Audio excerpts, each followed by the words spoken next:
आजोबा तुम्ही शाळेत जाता?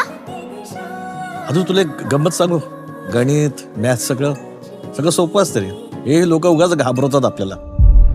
तर मी खूप घाबरलो सर. मी नाही देत परीक्षा, परत नापास झालो तर मला असतील, माझ्या फॅमिलीला पण असतील सर.